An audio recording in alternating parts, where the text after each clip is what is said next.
Mais uma vez, bom dia a todos, amados irmãos, que eles chegaram depois, que a graça do Senhor seja sobre nós. E a palavra que a gente quer compartilhar com os irmãos nessa manhã está lá em Filipenses, capítulo 3, dos versos 17 até o capítulo 4, versículo 1, que nos diz assim: Irmãos, sede imitadores meus e observai os que andam segundo o modelo que tendes em nós. Pois muitos andam entre nós, dos quais repetidas vezes eu vos dizia, e agora vos digo até chorando, que são inimigos da cruz de Cristo. O destino deles é a perdição, o Deus deles é o ventre, e a glória deles está na sua infâmia, visto que só se preocupam com as coisas terrenas. Pois a nossa pátria está nos céus, de onde também aguardamos o nosso Salvador, o Senhor Jesus Cristo, o qual transformará o nosso corpo de humilhação para ser igual ao corpo da sua glória, segundo a eficácia do poder que ele tem de até subordinar a si todas as coisas. Portanto, meus irmãos, amados e muito saudosos, minha alegria e coroa, sim, amados, permanecei deste modo firmes no Senhor. Queridos, a palavra do apóstolo Paulo nos traz uma reflexão sobre imitarmos, sermos imitadores de Cristo. Como Paulo nos chama a imitarmos o seu procedimento, como ele nos chama a imitarmos a sua maneira de pensar.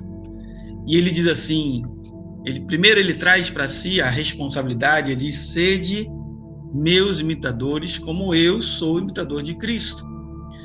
E Paulo chama assim essa grande responsabilidade. E hoje, amados irmãos, nós precisamos e vivemos um tempo que precisamos de modelos, precisamos de exemplos, bons exemplos.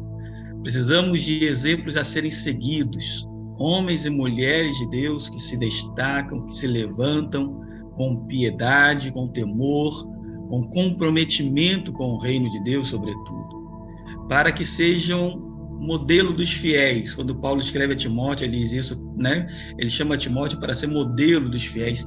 Nós precisamos desses modelos. E a primeira coisa que Paulo nos chama nesse texto é para que nós andemos segundo um modelo, ou seja, segundo um exemplo a qual nós devemos andar. Paulo se coloca como um modelo e ele diz: olha, sede imitadores meus, olhem a minha vida, olhem o que eu tenho deixado para trás, olha as minhas decisões, olha como eu tenho transformado o meu procedimento. Olhem isso, Paulo chama a essa reflexão. Ele diz: olha, imitem essa maneira de ser, como eu tenho me esforçado por imitar a Cristo também. Em outro texto, Paulo vai nos chamar a que nós devemos pensar nas coisas lá do alto, porque é assim que Jesus age dessa maneira. E ele nos chama a essa reflexão também, lá em Filipenses 2,5, ele diz: tende em vós o mesmo sentimento que houve também em Cristo Jesus. Então, que nós temos o maior modelo, claro que é Jesus Cristo. Às vezes nós conversamos com pessoas, e não são poucas as pessoas que se dizem frustradas, ou desapontadas com a igreja, e às vezes se afastam das igrejas. E aí a minha pergunta sempre é: se você está ali para olhar apenas para as pessoas, com certeza você será frustrado, com certeza você estará desanimado, porque você vai ver defeitos, você vai ver pecados, você vai ver atitudes que você não gostaria de ver na vida de ninguém, especialmente na igreja do Senhor Jesus Cristo. Mas nós temos que nos lembrar, irmãos, que aquele a quem deve ser o alvo da nossa vida é o Senhor Jesus Cristo. E se nós olharmos firmemente para Jesus, que é o autor e consumador da nossa fé, nós nunca seremos frustrados, nunca estaremos desanimados, porque Ele é o nosso primeiro modelo, Ele é o nosso primeiro exemplo a ser seguido. Então, quando nós olhamos as pessoas à nossa volta, nós até podemos enxergar nelas sim, dificuldades, problemas, limitações, muitas, mas quando nós olhamos para Jesus, o autor da nossa fé, nós vamos sempre ser fortalecidos. Nós sempre teremos motivos de seguir adiante, porque Jesus nos chama a isso. Uma vida de comprometimento, uma vida de um amor ágape, sacrificial, né? De estar pronto a ceder, pronto a caminhar a segunda milha, pronto a perdoar 70 vezes 7, né? Então, o Senhor sempre vai nos mostrar que vale a pena caminharmos juntos, apesar das nossas diferenças. Quando nós falamos, o pastor Marcos falou sobre isso, nós somos uma união de igrejas, né? E como é difícil isso, né? E ao mesmo tempo é lindo, é maravilhoso. É difícil porque, né, nós entendemos que há autonomias, né? Há cada qual líderes que são autônomos para tomar as suas decisões, seguirem, mas ao mesmo tempo nós temos laços fraternos, nós temos laços que nos unem e que nós devemos também preservar esses laços e, por amor a esses laços, nós devemos dar as nossas mãos mais fortes para conquistarmos objetivos maiores, talvez objetivos que eu, como igreja local, não conseguiria alcançar, mas como uma denominação, como uma união de igreja, nós conseguimos alcançar. Nós conseguimos abençoar pessoas, conseguimos chegar a lugares, né, onde nós nunca pensávamos que poderíamos chegar, como uma união de igrejas. Então, nós precisamos firmar isso bem claro no nosso coração. O apóstolo Paulo nos chama a seguir esses exemplos. Ele também nos fala no texto, irmãos, de rejeitarmos maus exemplos. E isso é fundamental, né? Nós sabemos disso, que basta uma laranja podre para contaminar todas as demais, né? Dificilmente, se você botar 10 laranjas podres e colocar uma boa, essa boa não consegue tornar saudáveis as demais. Mas o contrário é verdadeiro. Basta uma só contaminada para poder, né, dissipar aquela contaminação às demais.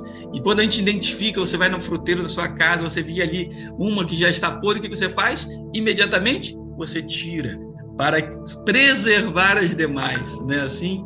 E Paulo, com essa preocupação, ele diz: irmãos, né, cuidado com pessoas. São pessoas que andam em contendas. São pessoas, ele diz lá no verso 18, que repetidas vezes eu vos digo, e agora até chorando, são inimigos da cruz.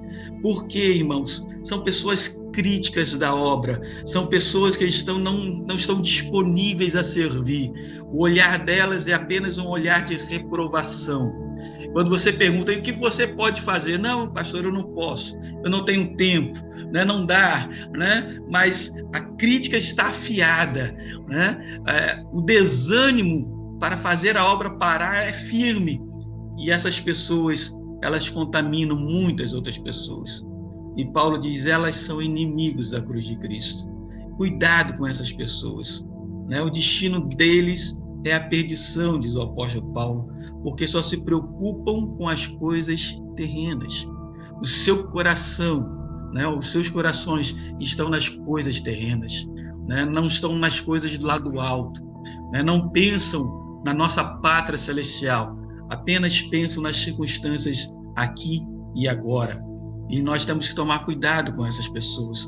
Paulo diz, rejeitem esses maus exemplos. Não sigam esses maus exemplos. Pelo contrário, né, busquem para si referências positivas, referências de homens e mulheres que têm se doado ao reino e que têm se colocado a serviço da obra do Senhor Jesus Cristo. E por último, Paulo diz, o nosso exemplo é Jesus Cristo. É Ele que é o nosso exemplo. Ele é o exemplo maior, porque a nossa pátria está nos céus.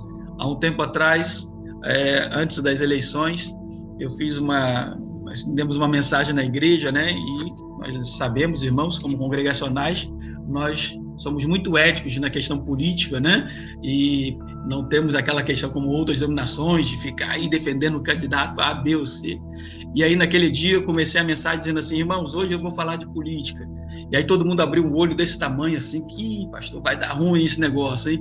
E tal. E eu falei: olha, nós somos cidadãos dos céus. Nós somos cidadãos dos céus. E como cidadão dos céus, nós temos princípios, temos valores. Como cidadão dos céus, nós precisamos tomar posicionamentos, porque nós somos colocados nessa terra, vivemos aqui, mas nós não somos daqui. Nós somos cidadãos dos céus, né? E como tal, nós devemos viver. E Paulo diz isso: olha, a nossa pátria está nos céus, porque é de lá que nós aguardamos o nosso Senhor Jesus Cristo. É de lá que ele virá para nos buscar, é de lá que ele virá para nos dar um novo corpo, para sermos glorificados à semelhança dele.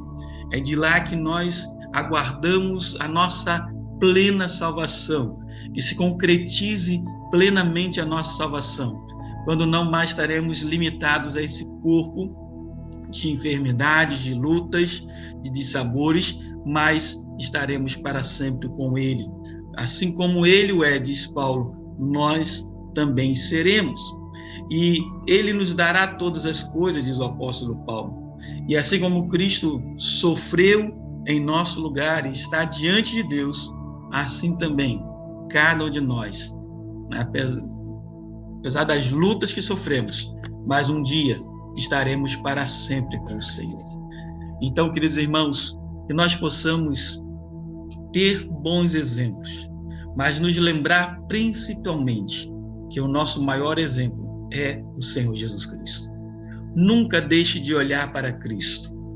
Quando as circunstâncias estiverem tão ruins à sua volta, quando estiverem tão desanimadoras, não deixe de olhar para Jesus. Olhe firmemente para Cristo Jesus, porque Ele renova as nossas forças, Ele restaura a nossa alma, Ele traz a alegria da salvação novamente ao nosso coração, Ele nos traz nos lábios um novo cântico, um hino de louvor ao nosso Deus, Ele nos faz sonhar novamente os sonhos de Deus para a nossa vida.